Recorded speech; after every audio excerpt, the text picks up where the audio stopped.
Hi all happy morning. Morning 9 o'clock bus. So நாங்கள் வீட்டிலேருந்து 8:15 கிளம்பிட்டோம். பஸ் ஸ்டாப்புக்கு ஒரு 8:45 ரீச் ஆகிட்டோம். 9 o'clock பஸ் எடுத்துட்டாங்க. 11:30 அப்போது மைசூருக்கு ரீச் ஆயிடுச்சு. அங்கே ஒரு 20 minutes பிரேக்குக்கு நிப்பாட்டினாங்க சாப்பிட்றதுக்கெல்லாம். போகிறப்ப பஸ்ஸில் இருந்து பார்க்குறதுக்கு வியூ ரொம்ப அழகாக இருந்துச்சு. இன்பக்குட்டி நல்லா பார்த்து ரசிச்சுக்கிட்டு வந்ததாரு. நாங்களும் நல்லா என்ஜாய் பண்ணி பார்த்துட்டு போனோம். கூர்க்குக்கு முன்னாடி ஒரு 5 minutes காஃபி பிரேக்குக்கு நிப்பாட்டினாங்க. கூர்க்கு 3 o'clock ரீச் ஆகும் சொன்னாங்க. பட் அங்கே போக 3:30 ஆயிடுச்சு. அப்புறம் ரூமுக்கு போய் செக்இன் பண்ணிவிட்டு கொஞ்சம் ஃப்ரெஷ் அப் ஆகிட்டு பக்கத்தில் உள்ள சைட் சீயிங் பார்க்கலான்னு சொல்லி கிளம்பிட்டோம்.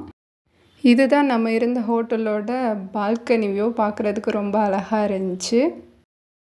இன்றைக்கான ஜிகே. தற்போது எத்தனையாவது T20 கிரிக்கெட் உலகக்கோப்பை போட்டிகள் நடந்து கொண்டிருக்கிறது? ஆப்ஷன் 8, 7, 10, 9. கரெக்டான ஆன்சரை கீழே கமெண்ட்டில் சொல்லுங்கள்.